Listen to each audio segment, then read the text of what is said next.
Buenas noches, ¿cómo están ustedes? ¿Cómo les va? Buenas noches, licenciado. Hola Astrid, ¿cómo estás?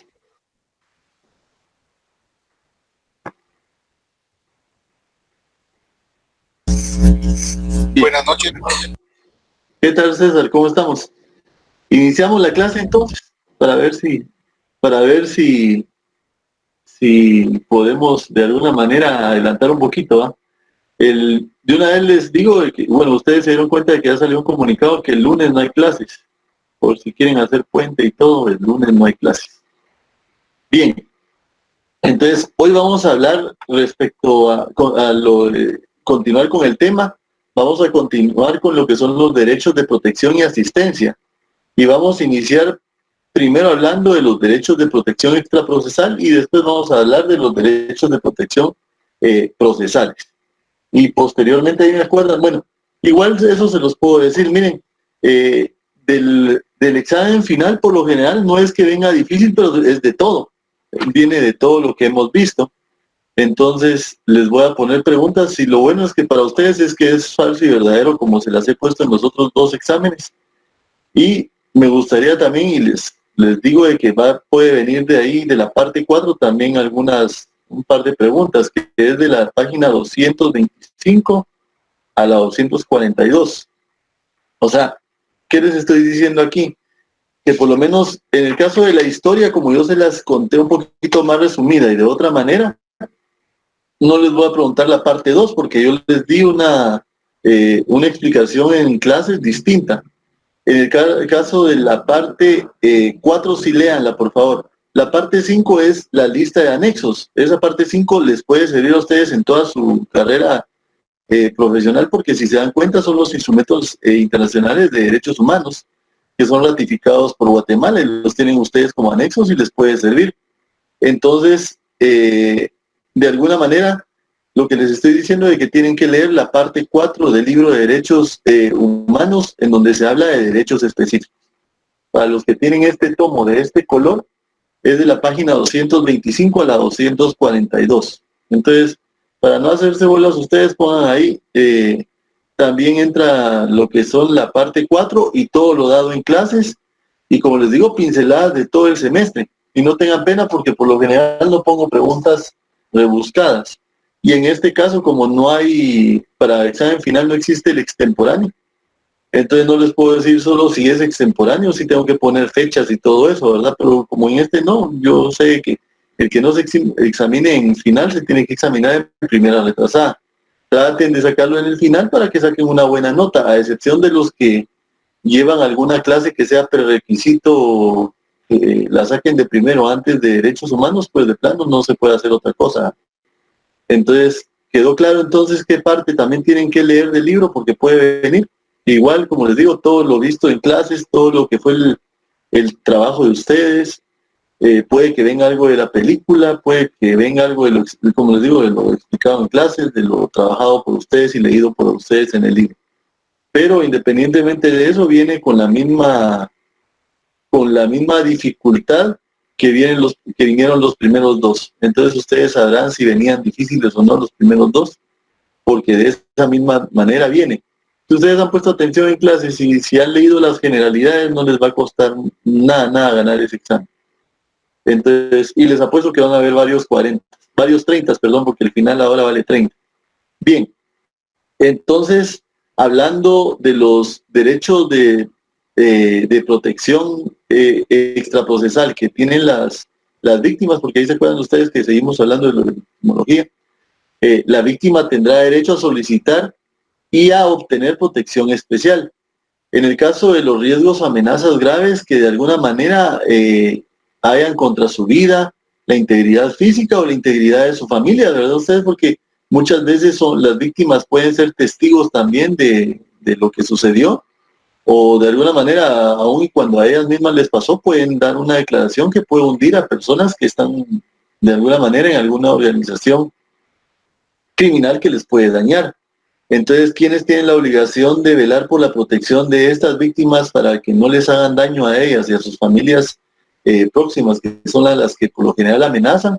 Entonces, es el Ministerio Público la policía, el juez o tribunal en donde se lleve el proceso o juicio y que conozcan esta causa.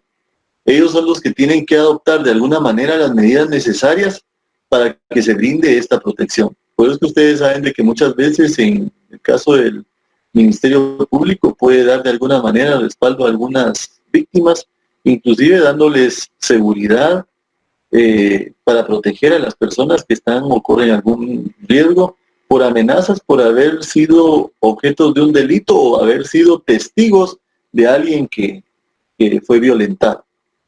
Entonces, no sé si queda clara esa parte de la protección extraprocesal, que es fuera del proceso, que es independiente del proceso, que puede ser antes del proceso o puede ser durante el proceso, pero que no es parte del juicio, pero que urge en alguna forma aplicar esta protección. No se puede esperar a que haya un atentado, no se puede esperar a que el juicio haya iniciado para proteger a la víctima de alguna manera. Lastimosamente en nuestro país ustedes han oído de alguna manera que muchas veces sí matan a los testigos de algún caso. Ustedes han visto ahí de que salen las noticias, ¿verdad? A persona que fue violentada, después vienen y la matan. Hace poquito salió lo de una señorita a la que se estableció de que había sido de alguna manera víctima de trata de personas y que fue prostituida y que era de un municipio de Cobán. Y de alguna manera se logró la condena en contra de las personas que la habían explotado sexualmente y en retribución a eso la mandaron a matar. Entonces, se tiene que investigar de alguna manera si fueron ellas, pero si se dan cuenta ustedes, ahí falló el Estado porque no les dio la protección cuando ella sí había de alguna manera manifestado de que su vida corría peligro. Entonces, esa es una situación en donde de alguna manera, si la familia quiere actuar en contra del Estado y está documentada la situación en donde ella pidió protección y no se la dieron, puede que sea condenado el Estado por no haber sido protegida la víctima, ¿verdad? Que fue la señorita que fue víctima de estos vejámenes y que de alguna manera, por haber denunciado y por haber sido valiente de señalar a quiénes fueron sus captores y quiénes fueron los que delinquieron en contra de ella, le quitaron la vida. Entonces ahorita se tiene que establecer si fueron ellos directamente, si fueron enviados a hacer, lógicamente porque ellos están privados de libertad. Y como les digo, ya después de seguir el proceso determinado dentro de nuestro país, al concluir todo eso pueden denunciar al Estado por el hecho de no haberle dado la protección debida. En el caso de la protección procesal, es cuando de alguna manera ese conocimiento que tiene la víctima represente un riesgo para su vida o su integridad física o la de los familiares con motivo de su denuncia o interacción o intervención en el proceso, ¿verdad? Ahí sí ya estamos hablando del proceso en sí, porque como les digo, en la otra puede que sea previo al proceso inclusive o extra proceso, así como les digo yo en el caso de esta pobre muchachita a la que acaban de matar, ya el proceso ya de alguna manera se encuentra en una etapa de apelación, pues, pero que de alguna manera ya hay una sentencia en primer grado y como ya de alguna manera el ente acusador vieron de que se había logrado de alguna manera condenar a las personas que habían delinquido en contra de él, como que no les importó de alguna manera la protección, tampoco a los jueces. Entonces, ahí va de la mano, ¿verdad? En el que estamos hablando ahorita nosotros es dentro del proceso que se lleva a cabo. Los procesos aquí en Guatemala, lastimosamente, en el ámbito de adultos pueden tardar mucho, cosa que no es porque yo esté en el área de niñez, pero es que en el caso de nosotros es un poquito más delicado. Si ustedes trabajan en alguna instancia o institución de niñez, saben muy bien de que nosotros no podemos retardar un proceso. Es bien delicado porque para nosotros sí está una puerta abierta para los antejuicios y para cualquier cosa cuando se vulnera el derecho de un menor o de un niño, ¿verdad? Niño o adolescente. En el caso de nosotros vemos niñez vulnerada, niñez víctima y adolescentes en conflicto. Así sean adolescentes en conflicto y que sean sospechosos, porque ahí se acuerdan ustedes de que todos son inocentes hasta que se demuestra lo contrario. Pero si uno no respeta los plazos judiciales, en el caso de nosotros sí, la misma defensa pública puede denunciarnos en contra, y con toda razón, ¿verdad? Ustedes por retardar un proceso. Y en el caso de niñez víctima, las mismas partes en el proceso, el querellante nos puede de alguna manera también denunciar si nosotros retardamos un proceso.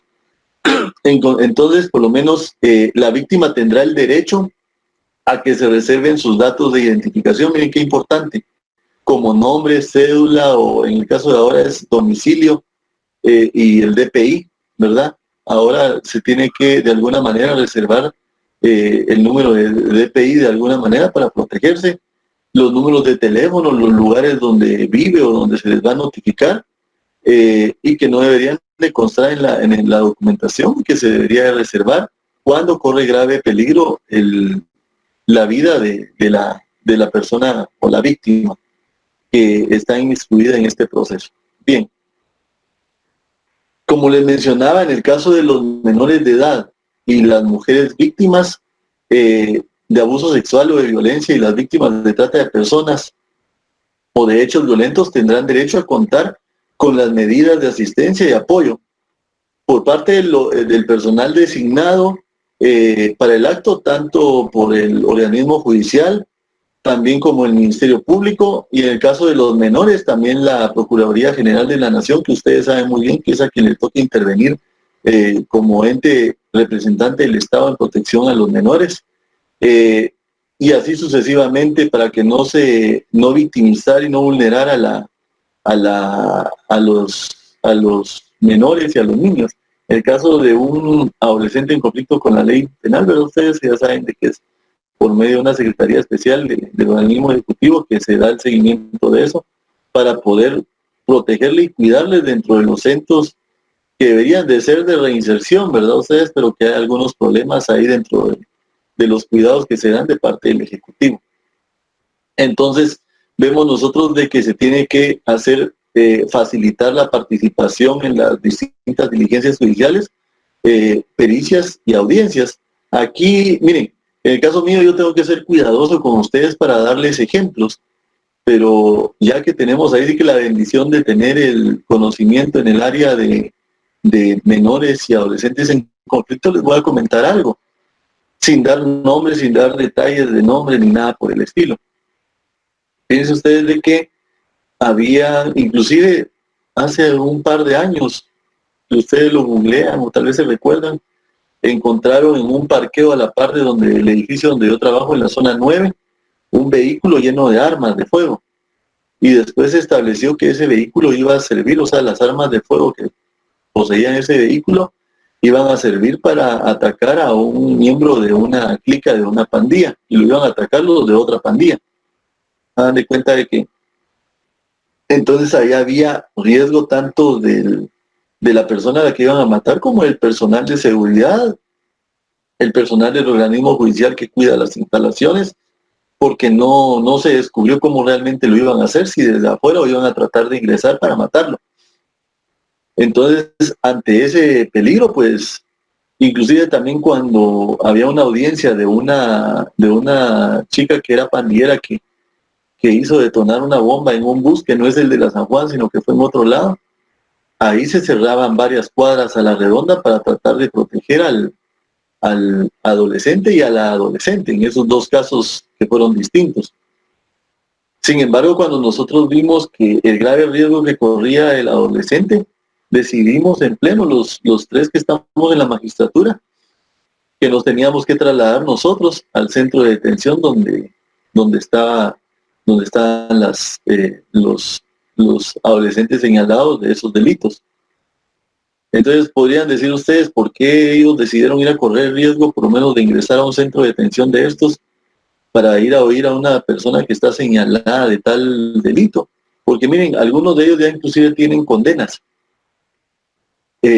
por otros delitos más, y que ahí se les está de alguna manera juzgando por otros nuevos. Sin embargo, tienen los derechos, ¿verdad? Entonces se les tiene que dar de alguna manera la protección que el Estado les tiene que dar y que les tiene que garantizar sus derechos humanos como adolescentes. Entonces, como les digo, nos tuvimos que trasladar al centro de detención donde estaban, que es el Gaviotas, ¿verdad? Ustedes en la zona 13.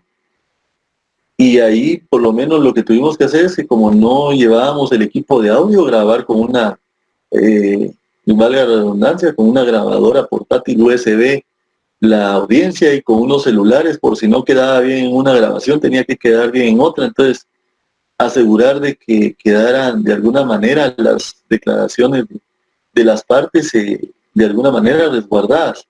Y creo que fue una buena dinámica y fue una buena decisión, porque se protegió la vida de la persona. Es cierto, al salir él de donde está, pues puede que lo estén esperando, pero ya no está dentro del marco de nosotros la responsabilidad, ¿verdad? Sino que ya es una situación muy distinta, a menos de que de verdad él haya servido de testigo para desmantelar algo. Entonces ya se puede dar una protección distinta para su persona. Pero como les digo, les estoy hablando de situaciones de pandillas, en donde ya ellos al salir, por lo menos quienes lo van a proteger, lastimosamente son las pandillas, ¿verdad? Ustedes ahí sí que son quienes están en pugna. Entonces, así como les digo, tienen que ser de alguna manera también resguardados cuando se va a hacer algún tipo de actividad pericial. Hagan de cuenta ustedes de que si ellos son testigos de algún acto de delincuencia y tienen que irse a la escena donde se llevó a cabo el crimen, tiene que haber la protección adecuada, la protección debida, para que no van a llegarlos a sicariar ahí, ¿verdad? Y también en las audiencias, como les digo yo, que fue lo que tuvimos que tomar la decisión para que no corriera riesgo, porque ya se había determinado de que sí había ese peligro inminente, ya habían descubierto las armas ahí, que nosotros no tomáramos una decisión para protegerle, era ya responsabilidad de los juzgadores, y como ya estaba en apelación la situación de ellos, ya nos correspondía conocerlo a nosotros. Entonces, vemos que las personas menores de edad, víctimas, cuando son víctimas, ¿verdad? No cuando son agresores, tendrán el derecho a que se considere su interés superior. Ustedes han oído mucho y han leído en los documentos que les tocó hacer inclusive el trabajo, el interés superior del niño, ¿verdad? El interés superior del niño, que también abarca el interés superior de un adolescente, o el interés superior de cualquier persona que sea menor de edad.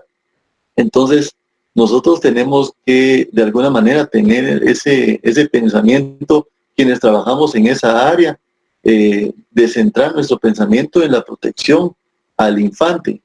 Por eso es que le dicen infantocéntrico, ¿verdad? Esa protección que va hacia de alguna manera protegerlos. En este caso les estoy hablando yo de los niños y los adolescentes que han sido vulnerados. Entonces, su interés superior a la hora de practicar entonces cualquier tipo de diligencia o pericia, y especialmente a la hora de recibir un testimonio de este menor de edad. Para ello, el Ministerio Público, el juez o tribunal, de alguna manera, si conocen la causa, tienen que adoptar las medidas para protegerle, inclusive de alguna manera por medio de cámaras, en caso de cuando son niños muy pequeños, ¿verdad?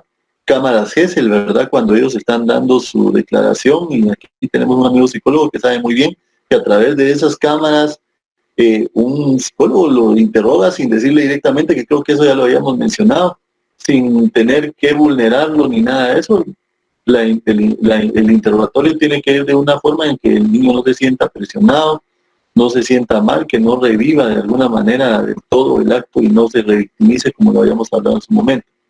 Entonces vemos nosotros de que se tienen que adoptar esas medidas necesarias para que de alguna manera se reduzcan los trámites y se reciba el testimonio lo más pronto posible. Y como les digo, es importante que no se revictimice, que no se vuelva a llamar al niño para volver a decir lo mismo, para volver a repetir, que vuelva a revivir los hechos. Entonces, también podrá solicitarse, si fuera necesario, un dictamen del Departamento de Trabajo Social, una trabajadora social. Se podría pedir, si fuera necesario, un dictamen psiquiátrico. Puede pedir, y que eso casi siempre se pide, el psicológico, el forense, en todo el ámbito que se pueda hacer, ¿verdad? Porque por lo menos si fuera víctima de violación, se tienen que hacer todo tipo de chequeos y exámenes para poder determinar de alguna manera si hubo acceso carnal en contra de ese niño. Entonces, de alguna manera, ese perito tiene que ser debidamente nombrado, y siempre con el derecho de defensa que hay, ¿verdad?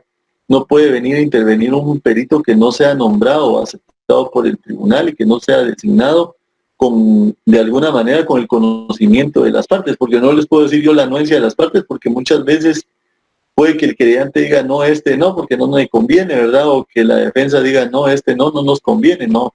Tiene que ser el juez el que determine, y si ambas partes quieren determinar, pero ya teniendo las pruebas, de alguna manera con el que analistas o peritos determinados para determinar algún tipo de informe o examen, lo pueden hacer, ¿sí? Siempre y cuando no se le vulnere y no se le haga vivir nuevamente al menor lo que fue la vulneración de la que fue objeto en el sentido de la violencia en la que fue expuesto.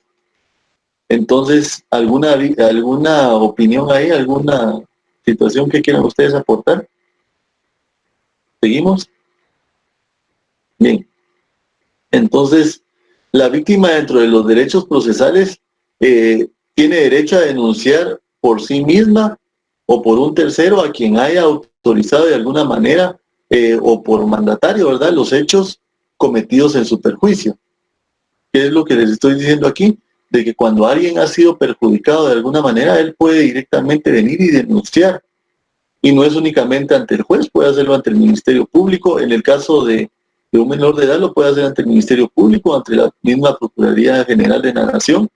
E inclusive, si un psicólogo o un trabajador social se entera de algo, tiene que hacer reconocimiento del juez lo que está sucediendo, porque muchas veces en confianza los muchachos lo dicen, ¿verdad? Inclusive ya saben ustedes que con las nuevas leyes, antes, si llegaba una menor de edad, una niña o un adolescente a un hospital y tenía un niño, o por embarazo, ¿verdad?, a tener un parto, los médicos no estaban obligados, pero de alguna manera, de lo poco bueno que dejaron dentro del gobierno de Otto Pérez Molina y de la señora Valdetti, por lo menos se aprobó una ley, ¿verdad?, que obliga a los médicos a que denuncien cuando una niña o un adolescente venga y vaya a tener a su hijo a los hospitales. Antes quedaba eso impune porque nadie decía nada, o sea,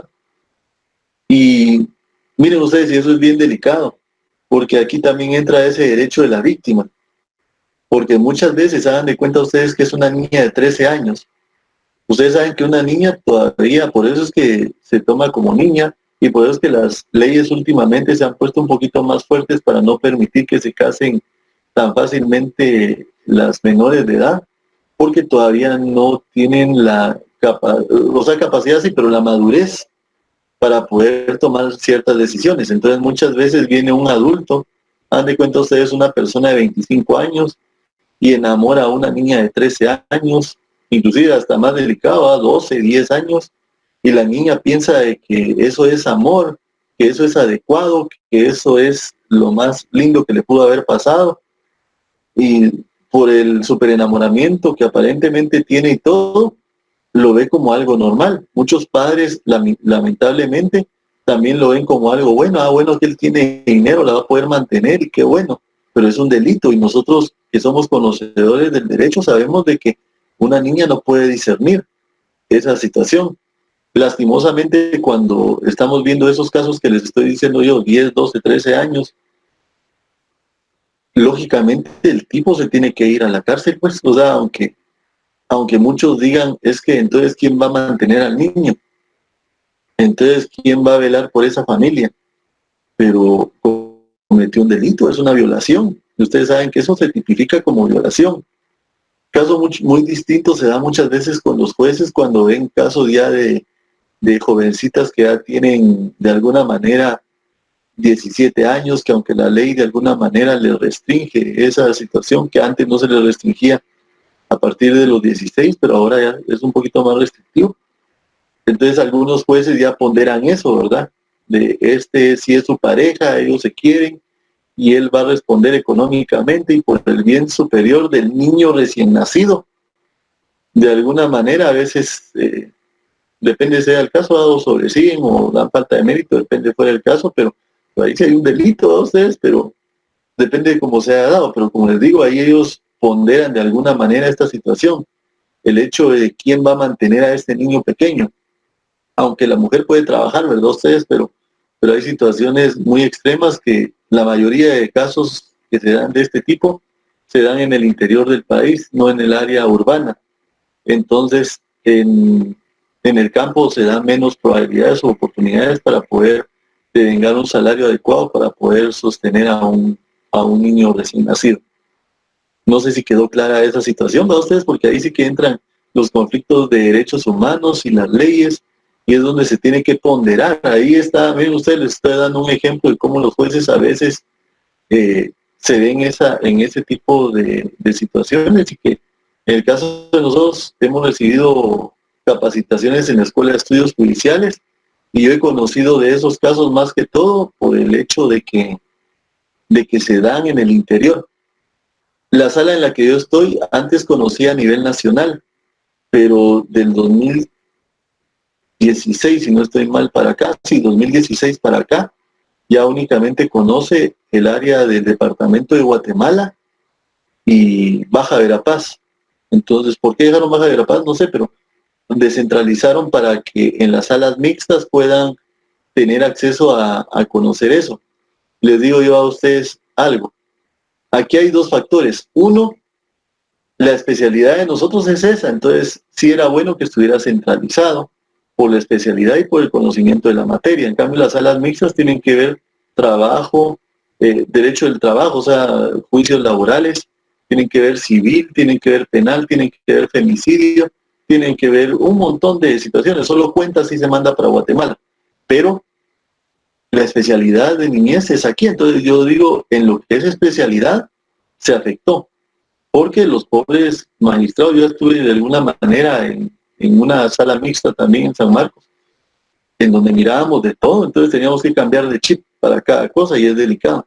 Pero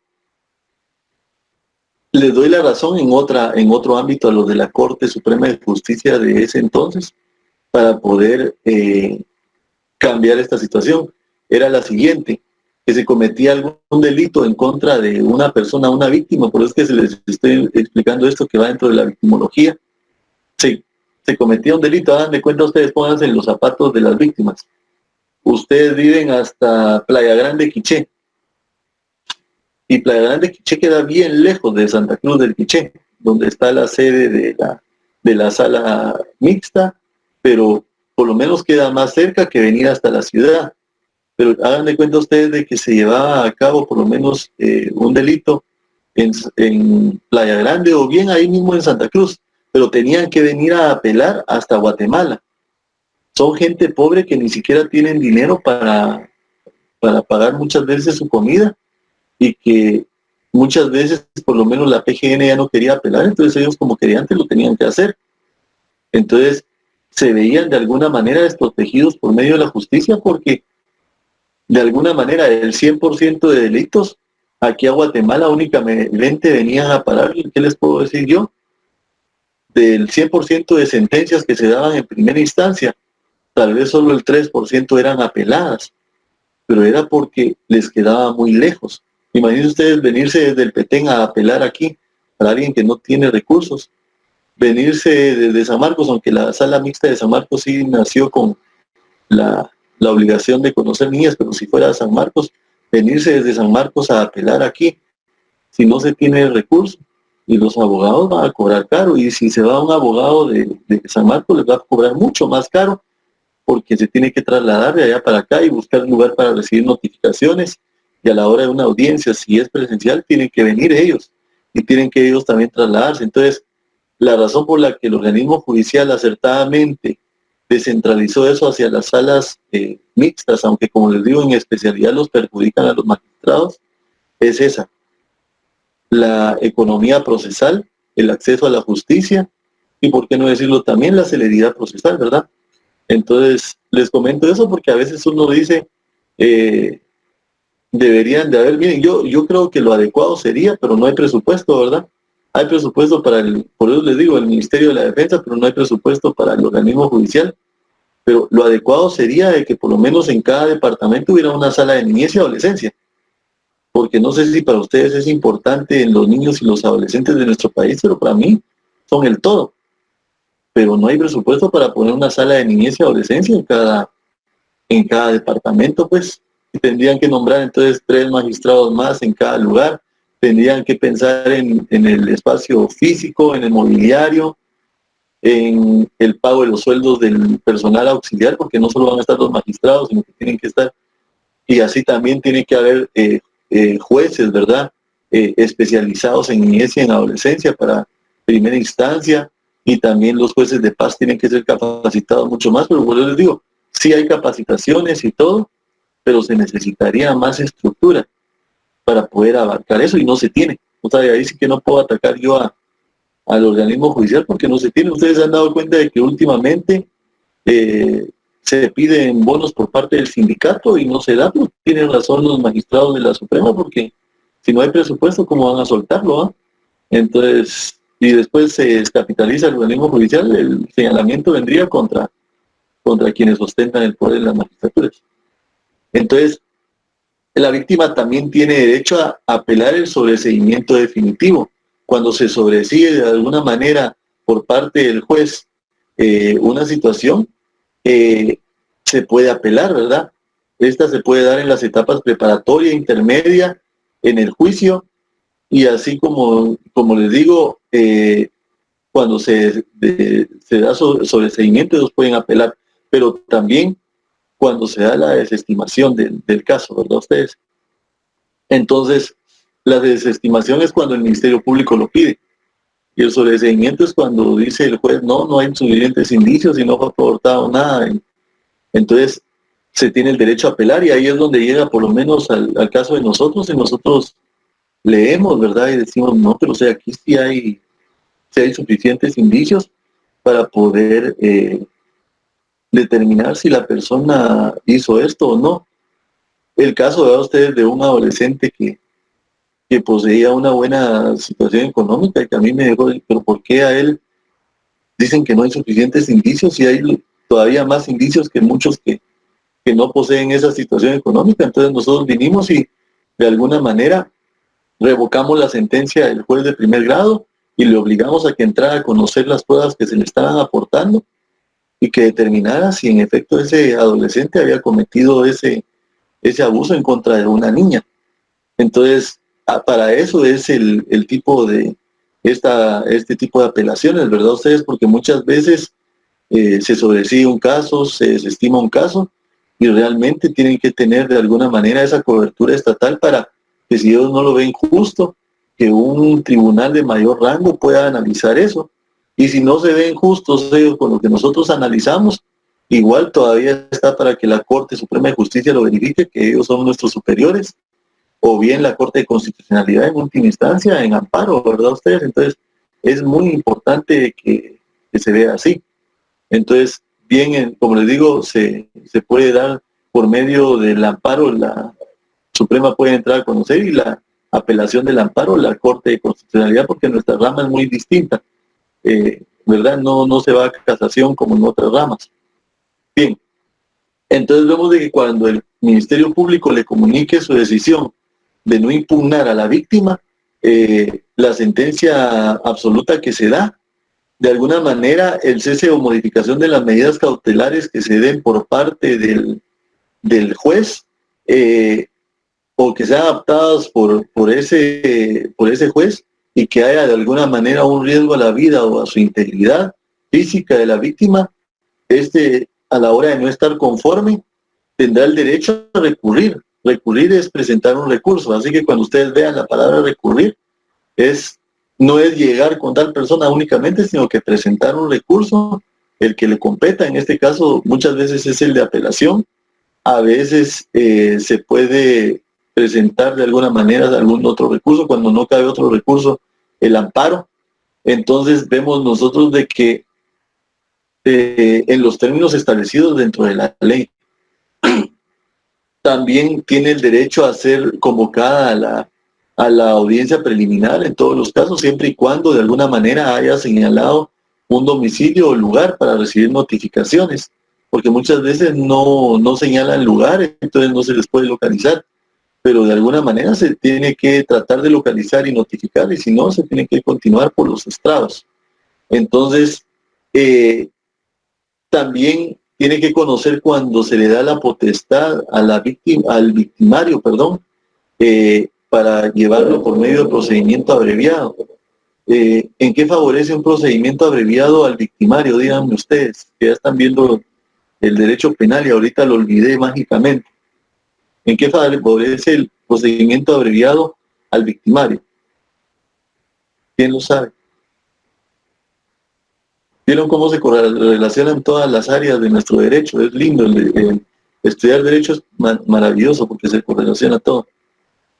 ¿En qué le favorece al victimario el que se lleve a cabo un procedimiento abreviado? El procedimiento abreviado es aquel que ya no va a continuar con todas las etapas del proceso, sino que el victimario viene, o sea, quien cometió el delito viene y se allana.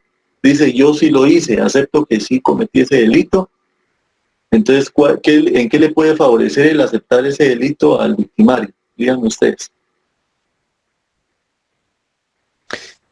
Buenas noches, licenciado, ¿cómo está? Buenas noches, Sergio. Le voy a poner volumen que casi no oigo, pero dale, Sergio, habla. Dale. Le favorece en dos circunstancias. Uno, según la ley, se le reduce la condena. Ajá. Y la segunda parte es el evitar, ¿cómo se llama? Un gasto mayor para el Estado que llevaría a realizar el proceso en todo su tiempo específico, ¿verdad? Estamos evitando de que se vaya a casación, que se vaya a todas las instancias que se puede llevar un proceso y que se alargue. Esas son las dos ventajas que yo veo.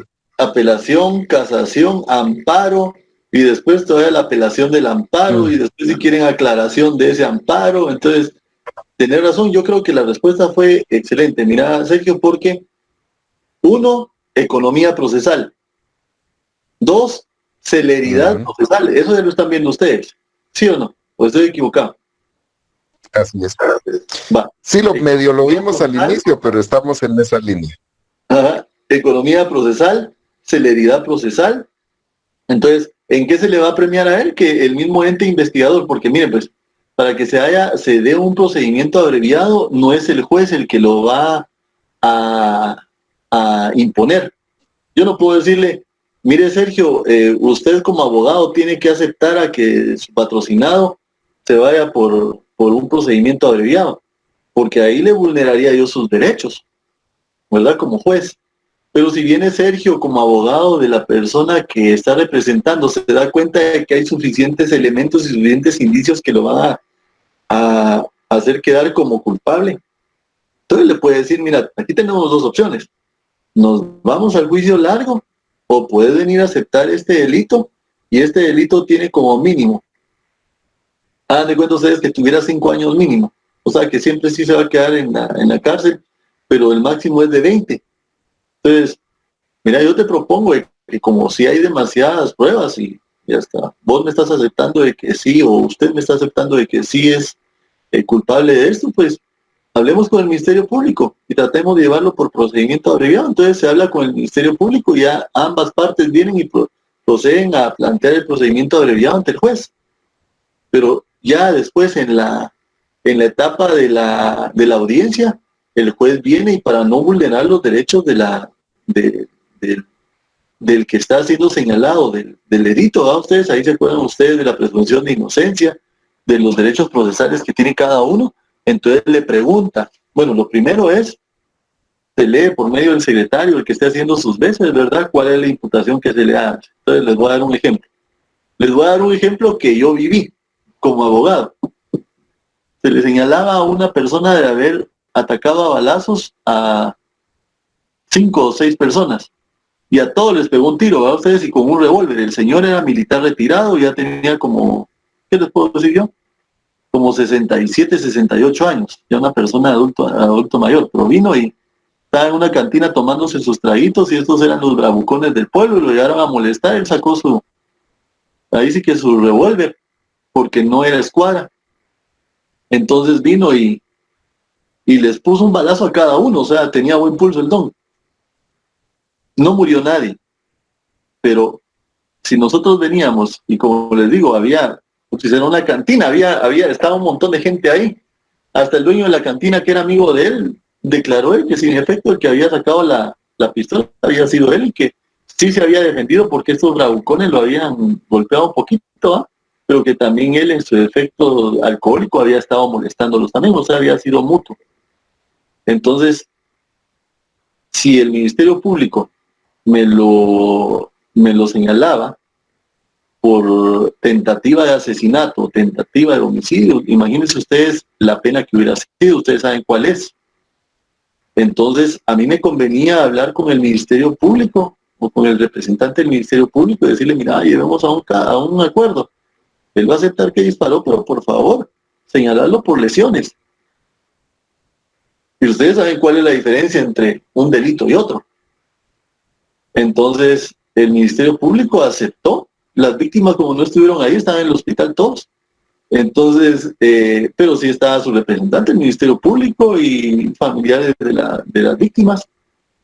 Entonces, lo primero que se le hizo, por eso es que les estoy explicando este caso, señor XXX, no les voy a dar nombres por ética profesional, a ustedes se le imputan los siguientes cargos: el día tal y tal, de tal fecha, usted estaba en la cantina número tal, del municipio tal, del departamento tal, y en ese momento llegaron estas 6 personas, y estas 6 personas empezaron a de alguna manera a discutir con usted también lo respondió mal, y de alguna manera se hizo una trifulca en la que uno de ellos le tiró un golpe a usted ya estando en estado de ebriedad a ambas partes y todo, y usted vino y sacó un revólver y les empezó a disparar.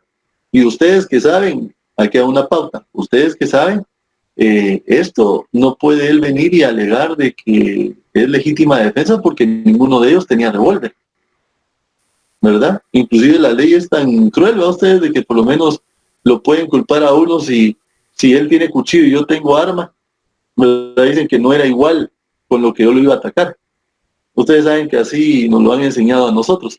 Entonces mejor tirar el hilo así como que él hizo y por lo menos afrontar la ley y que no se vea perjudicado. Pero así fue la lectura.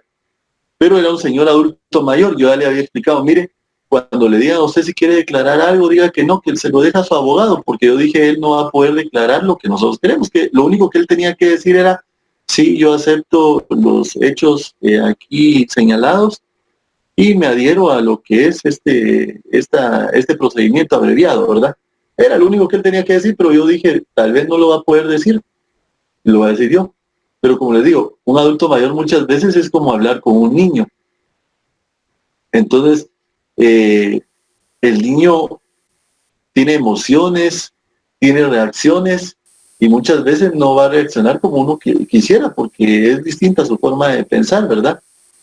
Entonces vino él y cuando le dijeron esto, la jueza, entonces de alguna manera él vino y dijo, eso no fue así. Entonces cuando él dijo, eso no fue así, la jueza sintió de que a él lo estábamos obligando o se le estaba engañando y que él no quería el procedimiento abreviado, que él se sentía inocente, que realmente él no iba a aceptar eso. Entonces, por eso es que les quiero comentar eso. La jueza ahí sí que no adecuadamente me dio una gran maltratada a mí, que yo me acababa de graduar. Entonces, y me dijo, ¿usted no le explicó a su cliente de qué se trata el procedimiento abreviado? Sí, se lo expliqué, señora jueza.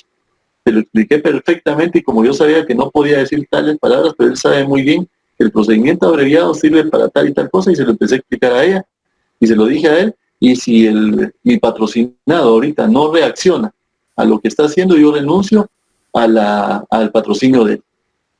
Entonces él se dio cuenta de que había cometido un error, se disculpó y dijo, mi abogado sí me explicó y me disculpo. Yo ya no digo nada más y por favor continuemos con el proceso como ustedes lo habían dicho, porque así es. Vean ustedes, pero qué delicado. Y les estoy explicando eso, aunque no me da pena decirles a ustedes que hasta me maltrataron, pero no fue culpa mía, porque él fue el que no supo seguir instrucciones, ¿verdad? Porque uno les dice y les explica de qué es el procedimiento abreviado, que es la obligación de nosotros, porque imagínense ustedes, ahí él era victimario, pero también era víctima.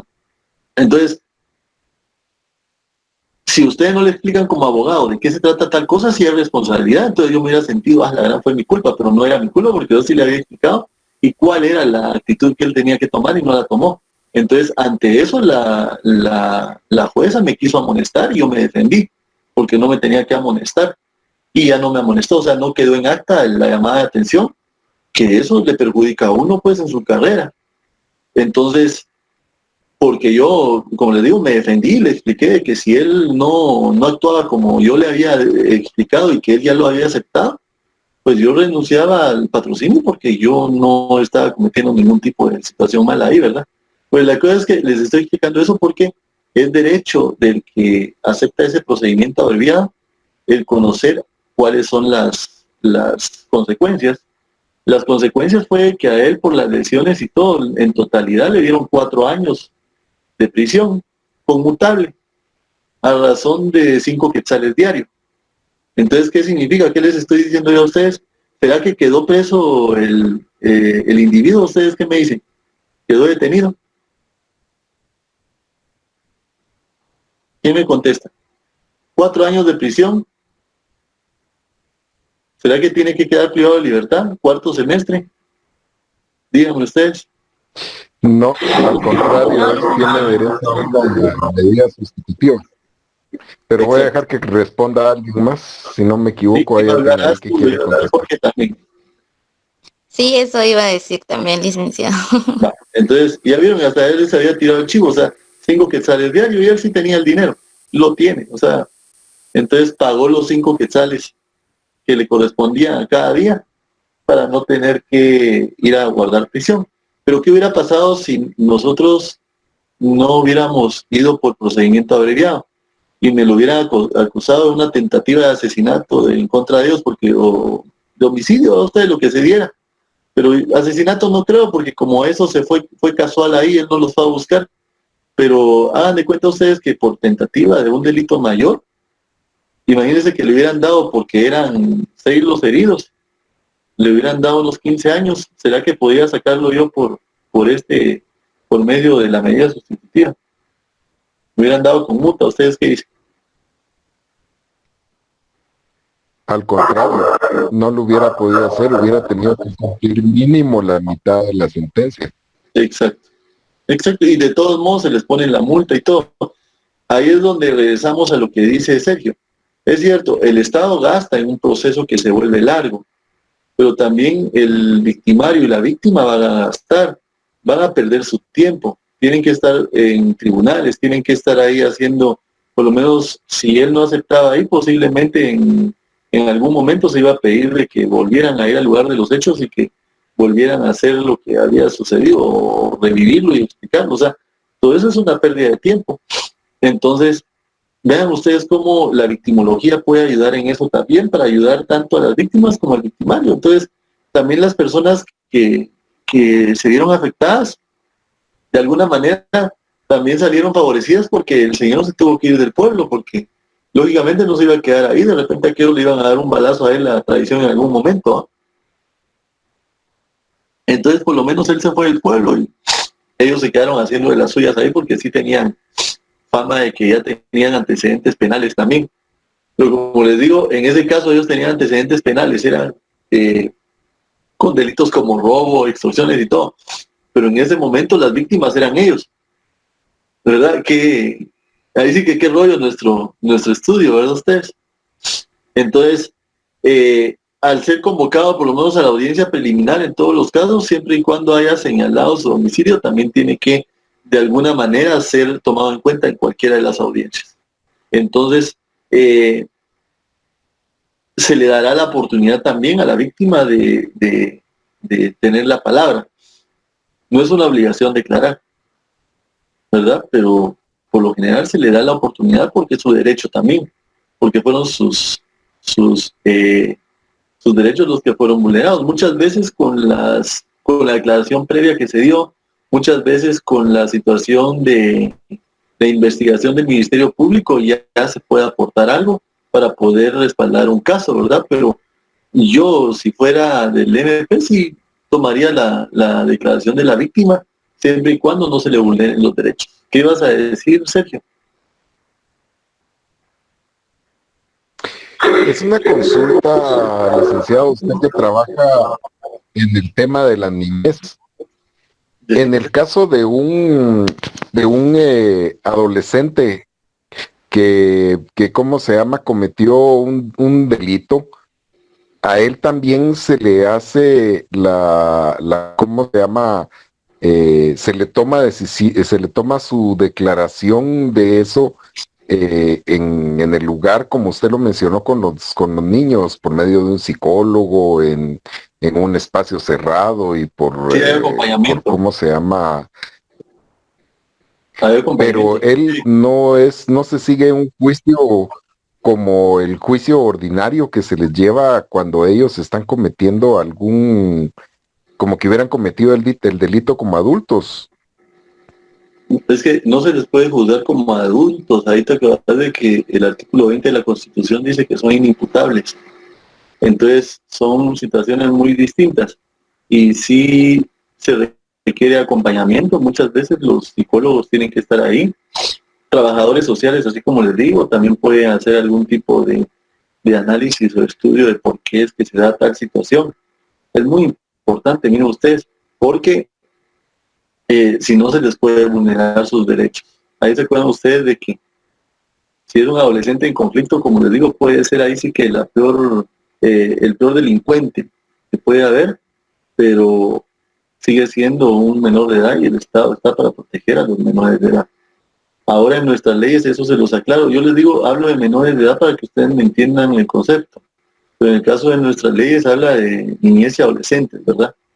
Entonces sí tiene que haber un acompañamiento, Sergio, y por lo menos cada uno de los juzgados tiene su psicólogo y tiene pedagogo para cualquier cosa. Y en su momento, si se necesita un trabajador social, también requiere de algún juzgado para que se vaya a hacer la investigación, ¿verdad? Y trabajador social se utiliza más que todo cuando es niñez víctima. Entonces, en el caso del psicólogo y pedagogo sí se puede usar en ambas, niñez víctima y en adolescentes en conflicto con la ley penal.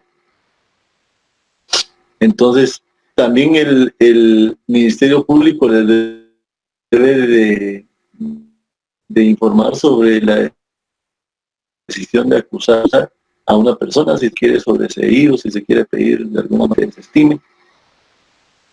Y como les digo, a estar en la audiencia si algún juez también le da la falta de mérito a las personas que los vulneran.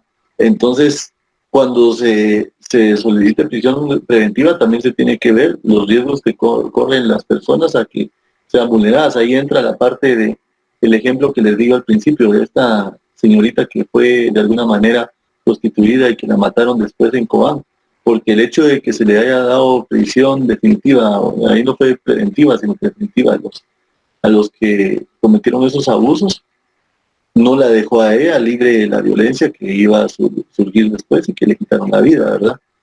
Acudir ante el juez también tiene derecho en la etapa preparatoria, ¿verdad?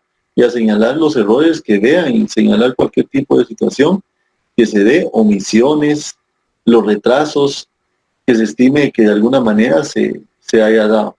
Y a que devuelvan a la brevedad posible, ¿verdad? Ustedes todos los bienes o valores que sean de su propiedad de la víctima, cuando fuera de alguna manera estafada. Miren ustedes que es muy importante y que tal vez no se toma muy en cuenta eso que ya les había dicho a ustedes. También a que sea un juicio rápido. Y respecto a algunos errores, me comentaba un amigo, ¿verdad? Que él tiene un proceso así y me dice, pero fíjate que a mí no me notificaron. ¿Estás seguro de que no te notificaron? No, nunca llegaron a notificarme. Y sí señalaste dirección, sí. Y ahí dice que llegaron, pero en el lugar donde yo vivo hay cámaras, hay vigilancia, nunca tomaron los datos de nadie que haya llegado. Y porque es un caso de niñez víctima, ¿verdad? No es de adolescentes en conflicto.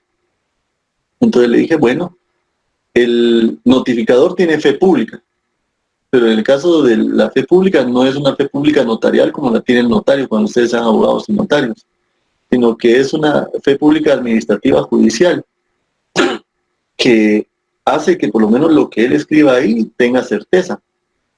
Pero si surge una prueba en contra de esa certeza, como él me estaba diciendo, hay videos y todo de que a esa hora que él dice que llegó a notificar, no llegó, no me fijaron nada y ahí dice que lo fijaron en la pared o en la puerta y no se dio. Entonces les dije, bueno, entonces ahí lo primero que tenés que hacer es que se va a presentar una denuncia al organismo judicial en contra de la persona que dice que te notificó y que no sea así. Y después, si se tiene que seguir un proceso penal en contra de esta persona porque puede que haya habido algún interés oculto pagado por la otra parte para que dijera así se le notificó, entonces se tiene que seguir el proceso también penal, ¿verdad ustedes? Pero eso es el saber cómo es que se tiene que actuar. Hay también malos abogados. Y miren ustedes, pues es que a veces hay algunos, fíjense ustedes, de que se enojan porque yo sea exigente con lo de los trabajos que sean en el tiempo que se les dio. Ya vieron ustedes que los que no lo presentaron en tiempo no sacaron casi nada de nota, ¿verdad? Pero les voy a explicar por qué es que me gusta hacer así. Tuve un caso también ahí en la sala en donde llegaron a denunciar a una notificadora. Cabal, lo que les estoy diciendo, que la notificadora también había llegado a notificar, pero ahí era un edificio de oficinas y que no aparecía nada de la cámara y que él ni siquiera tenía a una secretaria como había puesto la notificadora que había recibido ninguna notificación. Pero a la hora de revisar el expediente, porque esa denuncia que él hizo fue administrativa, entonces dijimos nosotros como magistrados no podemos omitir nosotros la denuncia y tenemos que pasar de conocimiento a la supervisión de tribunales para que vengan a verificarlo, para que después no nos antejuicien a nosotros, aunque nosotros sabíamos muy bien de que ella no era culpable, pero la íbamos a respaldar. Entonces empezamos a ver el expediente y le dijimos, mira, pues nuestra defensa para ti va a ser la siguiente. Él dice que no tiene ninguna trabajadora que se llame así, sin embargo, hace 8 meses se le notificó ahí mismo y recibió la misma persona, la misma que él está diciendo que no conoce y que nunca ha conocido a ninguna persona que se llame así. Entonces ahí va la primera mentira. Y a él lo que se le pasó fue un plazo de un amparo. Y miren, pues, ¿qué sucedió ahí? Que esta persona, este lastimoso profesional del derecho, vergüenza del derecho, no evacuó en tiempo el proceso, o sea, no evacuó, y después cuando se dio cuenta de que salió en contra, intentó votarlo por medio del pellejo de una persona inocente.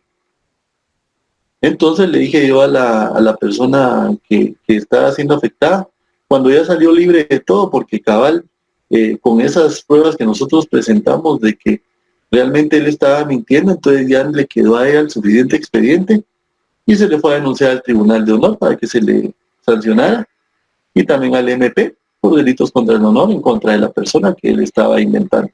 Para que vean ustedes, hay gente irresponsable que no hace las cosas en tiempo y después quieren culpar a otro. A mí me ha tocado que los alumnos me culpan a mí porque yo no se lo recibí. Entonces yo no sé si ustedes me ven culpable porque yo no se lo recibí en tiempo, pero los plazos son plazos, ¿verdad?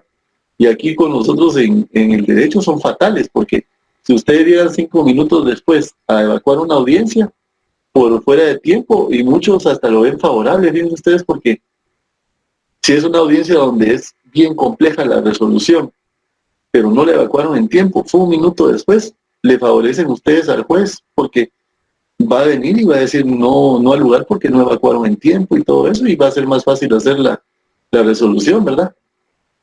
Entonces, y si el juez viene y acepta 1 minuto después esa evacuación de audiencia, la contraparte, hagan de cuenta ustedes de que por lo menos yo soy el defensor y llevo 5 minutos tarde la evacuación de mi audiencia. ¿Qué haría Sergio? ¿Vos qué harías? ¿Te quedas callado o te opones a que acepten mi evacuación? ¿Qué dirías?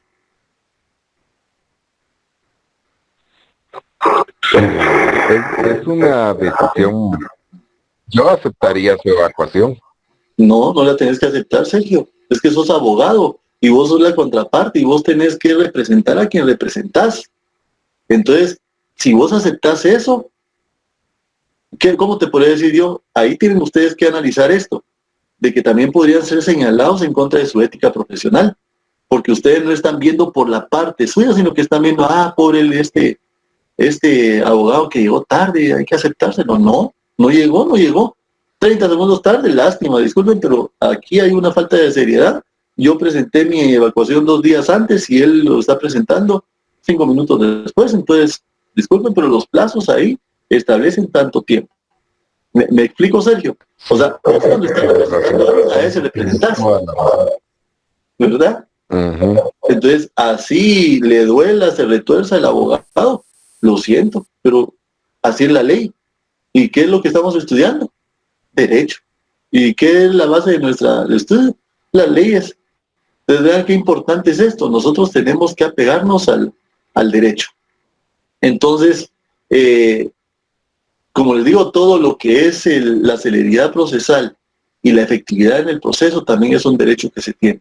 Y aquí indirectamente les estoy dando yo tips a ustedes de qué es lo que ustedes tienen que hacer de alguna manera como abogados. Fíjense ustedes que yo así empezaba cuando litigaba, miren, aquí hay un error y todo, me lo bajo por esto y tal cosa. Legalista o como ustedes lo quieran, pero represento a quien represento, ¿verdad? ¿Me entienden? O sea, a mí me están contratando para representar a alguien. Yo lo tengo que representar con ética, sin perjudicar a nadie. Porque el hecho, Sergio, que por lo menos si yo presenté 5 minutos después el recurso, pues ahí no estás buscando afectarme a mí, ¿cómo te puedo decir yo? De alguna manera ilegal o de alguna manera en la que te veas como una persona mala onda, sino que realmente el que fallé fui yo. Entonces tengo que ver cómo lo soluciono. Sin embargo, ya el recurso, perdí mi momento procesal, ¿verdad? Ya después vengo y presento si es alguna área donde se pueda presentar casación y me van a decir no al lugar porque no la presentó de alguna manera, no presentó de alguna manera el recurso anterior. Pero después viene el amparo y cuando se presenta el amparo, las partes que evacúan van a decir, dice, lo que sucedió es que él no presentó en tiempo el recurso de apelación, lo que hizo que la casación tampoco sirviera, lo que hizo que tal y tal cosa. ¿Me entienden? O sea, es el profesional al que tienen que señalar. Y por eso es que les digo yo soy muy fatalista para los plazos, porque los estoy formando. Yo estoy formando profesionales, no estoy formando estudiantes. Estudiantes ya son. Entonces, para que vean ustedes la importancia de no perder un plazo, ¿verdad? Y de no querer perjudicar a nadie, porque como les digo, en el caso de este abogado que llegó a denunciar a nuestra notificadora, nosotros le dimos trámite porque si no a nosotros nos hubieran denunciado, pero después hasta nosotros los 3 magistrados le ayudamos a que ella buscara cómo hacer el caso para perjudicarlo a él, porque él estaba mintiendo. Él quería utilizarla a ella. Vean ustedes qué crueldad, ¿verdad? Me voy a pasear en una estudiante de Derecho. Yo porque ya soy abogado y con tal de salvar mi caso cuando yo tengo la culpa. O sea, ¿cómo es eso, Entonces, por eso les digo, eso es lo malo de cuando uno es irresponsable y no presenta las cosas, se le puede revertir todo si uno quiere afectar a otra persona. ¿Alguna cosa más o nos despedimos? Ustedes sabrán. ¿Alguien tiene algún comentario?